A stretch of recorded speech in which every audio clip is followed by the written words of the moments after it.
आपकी आवाज। जैसे जैसे कोरोना से मरने वालों की संख्या बढ़ रही है, वैसे वैसे कोरोना वैक्सीन का इंतजार भी तेज होता जा रहा है। कोरोना वैक्सीन भी बस आने ही वाली है। 1.5-2 महीने के बाद ही कोरोना वैक्सीन लगाने के लिए देश में बहुत बड़ा अभियान शुरू हो सकता है।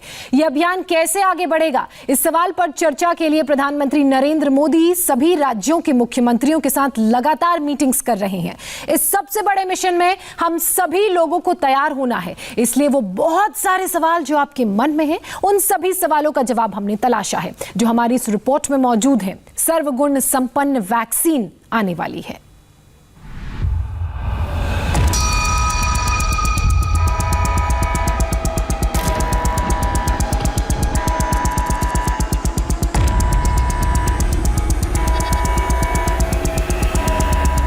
Corona vaccine made in India, बस इंतजार खत्म होने वाला है।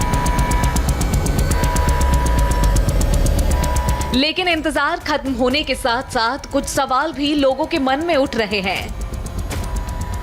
दुनिया की कौन सी वैक्सीन भारत में सबसे बेहतर होगी? भारत की मेड इन इंडिया वैक्सीन कितने काम की है? कोरोना की वैक्सीन की एक डोज आपको कितने रुपए में मिलेगी? वैक्सीन की कितनी डोज तैयार हो चुकी है? ये कुछ ऐसे सवाल हैं जिनके जवाब हर हिंदुस्तानी जानना चाहता है। जिस तरह से कोरोना का कहर अचानक लोगों पर टूटा है, उसके बाद वैक्सीन को लेकर के भी लोगों की जिज्ञासा बढ़ गई है। आज हम आपको तमाम जानकारी देंगे कोरोना की मेड इन इंडिया वैक्सीन को लेकर। पूरी दुनिया में करीब 70 देश अपनी स्वदेशी कोरोना वैक्सीन बनाने की कोशिश कर रही है। इन 70 देशों की कुल 160 कंपनियां कोरोना वैक्सीन का निर्माण करने के लिए प्रयास कर रही हैं। और इन सभी कंपनियों की वैक्सीन में सबसे जबरदस्त परफॉर्मेंस और कीमत के लिहाज से भी सबसे किफायती नजर आ रही है ब्रिटेन की ऑक्सफोर्ड यूनिवर्सिटी की तरफ से तैयार की जा रही वैक्सीन कोविशील्ड। भारत के लिए राहत की बात यह है कि कोविशील्ड का निर्माण ऑक्सफोर्ड यूनिवर्सिटी और पुणे में मौजूद भारतीय company Serum Institute of India limited साथ मिलकर कर रहे हैं। इसलिए कोविशील्ड को भारत की स्वदेशी वैक्सीन भी माना जा रहा है। भारत के लिए वही वैक्सीन सबसे उपयोगी साबित हो सकती है जिसमें कम से कम 3 खास बातें हों। पहली खास बात ये कि वैक्सीन की कीमत काफी कम होनी चाहिए। दूसरी बात ये कि वैक्सीन 90% तक प्रभावकारी होनी चाहिए। तीसरी बात ये कि वैक्सीन का ट्रांसपोर्टेशन महंगा ना हो, यानी वो कम से कम तापमान पर लाई और ले जाई जा सके।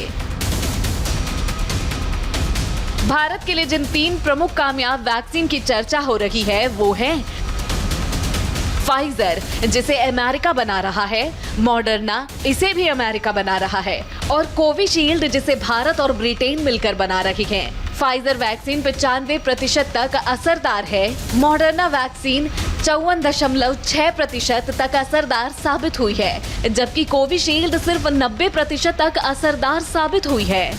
जैसे वैक्सीन आएगा उसमें हम कई चीज़ें देखना चाहेंगे। एक चीज़ तो ये है कि वैक्सीन हमें बिल्कुल प्रोटेक्शन देती है, इम्यूनिटी टोटल है, जिससे हम ये कहें कि जिसको वैक्सीन लगी उसको इन्फेक्शन ही नहीं हुआ। आइडियल सिचुएशन तो वही रहेगी, लेकिन ये भी हो सकता है कि वैक्सीन लगी उससे आपको माइल्ड इन्फेक्शन हुआ, सीरियस इन्फेक्शन नहीं हुआ, आपको कोई ज़्यादा इतना फ़र्क नहीं पड़ा। वो भी एक सिचुएशन है जो हो सकता है। उसमें सिर्फ यही है कि अगर आपको माइल्ड इन्फेक्शन हुआ तो उससे ये है कि आप इन्फेक्शियस तो रहेंगे और आप और लोगों को भी इन्फेक्शन दे पाएंगे, तो उसमें थोड़ा ध्यान रखने की ज़रूरत पड़ेगी। फाइजर और मॉडर्ना से भारत की किसी कंपनी का कोई समझौता नहीं हुआ है, लेकिन कोविशील्ड के साथ भारतीय कंपनी सीरम का समझौता हुआ है। फाइजर को -70 डिग्री सेल्सियस पर रखना होता है, मॉडर्ना को -20 डिग्री सेल्सियस पर रखना होता है, और कोविशील्ड को 0 डिग्री सेल्सियस के आसपास तापमान पर रखा जा सकता है। यानी अगर तापमान के हिसाब से देखा जाए तो भारत के लिए सबसे उपयोगी वैक्सीन है कोविशील्ड। फाइजर की जो वैक्सीन है उसको -70 डिग्री में स्टोर करने की ज़रूरत पड़ती है, जो हमारे लिए एक चैलेंज होगा।